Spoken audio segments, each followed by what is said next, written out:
What's up, you guys? Welcome back to Wide Body Nation. Stellantis CEO Carlos Tavares is out. Apparently he resigned, and usually that's what you do before you get fired. So no real surprises here. The only surprise is that he is out so soon.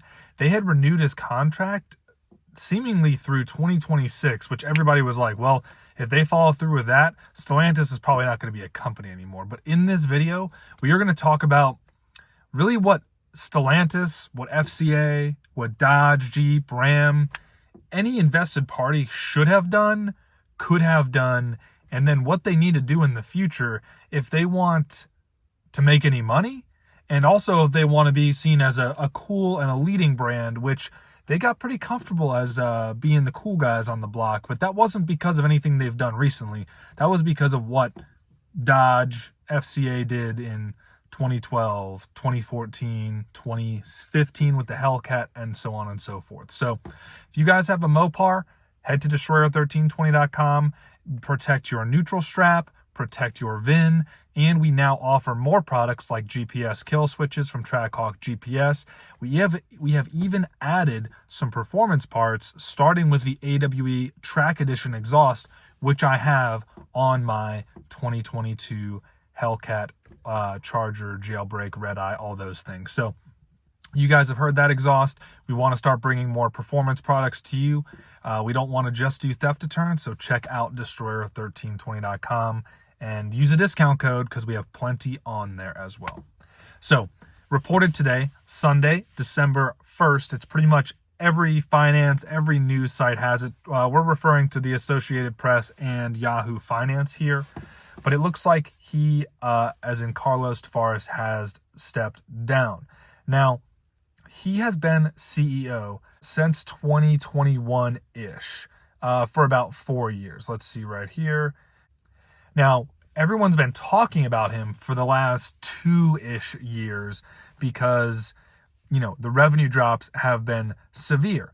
Now, here's my main point, which I haven't heard any other YouTube commentators making, is it would have been better for FCA, for Stellantis, for Dodge, for customers, for suppliers, for everyone, if they had not even had a CEO. Because Carlos Tavares took over, and then FCA was taken over, was merged into Stellantis, and he took over what was a pretty profitable FCA. He took over them while they were making a ton of money, mainly off the backs of very powerful Hellcat, Scat packs, even a ton of truck sales. Ram was killing it. Jeep was doing pretty good. Back then, Gladiators were selling. He took over, and if he had done nothing, or there was literally no one, a stuffed animal as their CEO, they would have done better, and they would be in a better position now than they are currently, with him taking over in 2021, having a hair up his butt and saying EV, EV, EV, bad V8s, bad gas burners. He took the company and turned it upside down, cut anybody who was cool out, anyone who was a leading edge thinker that didn't really care that much about EVs, and he just destroyed the whole thing. So in my opinion, they would have been better off just having a regular dude as the CEO that was just like, yeah, let's just keep doing that thing. EV or the carbon credits. Yep, let's buy some more of those from Tesla or from whatever other companies were doing EV stuff, because man, you can't just turn a company that's the Hellcat Central into an EV company in 1 year, 2 year, 5 years, 10 years. That is a decade-long transition, not a year or 2 year or 3 year thing. That's multi-decade, honestly. Because let's be honest, there are plenty of studies out there. EVs are not selling well right now. They are selling, they're not selling well. Exhibit A. Elon Musk has cut the price of all of his Teslas by 5, 10, $20, $30, almost $40,000 for some of the priciest models. You don't see that. You never see automakers cutting MSRPs. You always see them raising them. And I understand why he did it. That is not the point here. EVs are still a luxury or an elective item. They are not a necessity. If someone needs transportation, they're going to go buy a Toyota Corolla or a Nissan Altima or maybe a RAV4 or maybe an entry-level Subaru or maybe a base model truck. People, like, no one who is poor or pinching pennies is going to buy an EV. And by no one, I'm sure there's the exception to the rule. But EVs have not been adopted by your majority customer here in the United States. They are still in your innovator, your early adopters, and maybe a tiny bit in the early majority. But EVs are not a bread and butter item for your, random person here in Tennessee, or even your inner city folks in Baltimore, or whatever.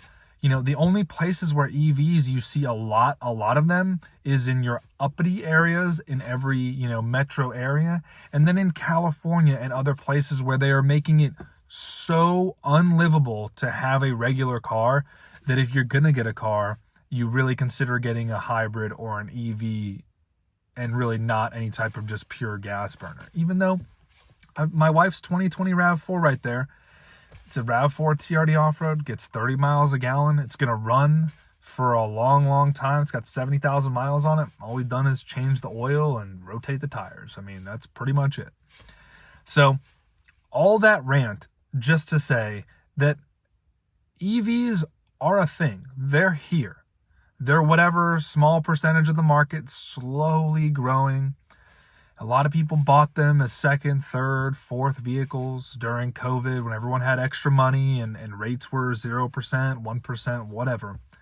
But Carlos Tavares took over Dodge, took over FCA, took over Stellantis at the peak of the hype, the peak of the money, the peak of the profits. And he took that and he drove that into the ground.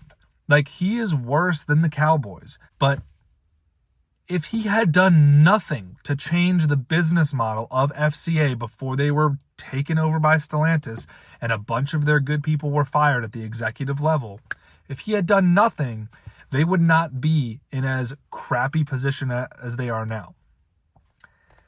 I don't think companies, maybe they're learning their lesson now, but when you get into these frothy periods of the economy, your late 2020, 2021, 2022, when money's flowing, interest rates are low, everyone's got money, everyone seems like a boss, like oh my gosh, this is a great idea. Let's do that. Let's do that. Let's do that. No one is saying no.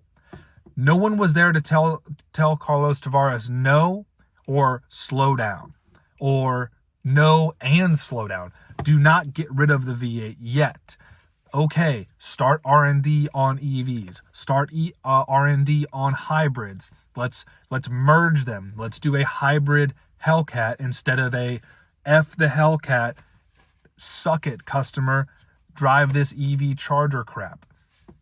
You have to do soft landings for things, or else even if you create the next best product, you have to regenerate your entire market for it.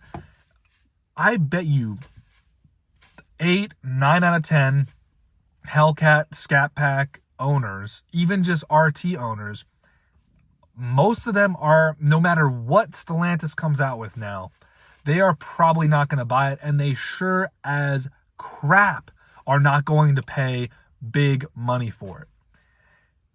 And there's many reasons they won't, but Stellantis burned everyone with the way that they went out with the Hellcats. The last call scam, just the prices that were high in general. Stellantis raised MSRPs about 10% a year from 2020 to 2023/2024. That's like a 40% MSRP increase in 4 or 5 years, which they are the worst out of the entire market. And I'm going to wrap it up with, if you're just a stock market guy, of course Tavares got him fired. I'll pull up Stellantis stock right now. Let's go to stocks. Let's check out our friends at Stellantis. Over the past 5 years, which 4 of those Tavares was in charge, initially Tavares got all the credit when he took them in 2021. You know, they were doing okay.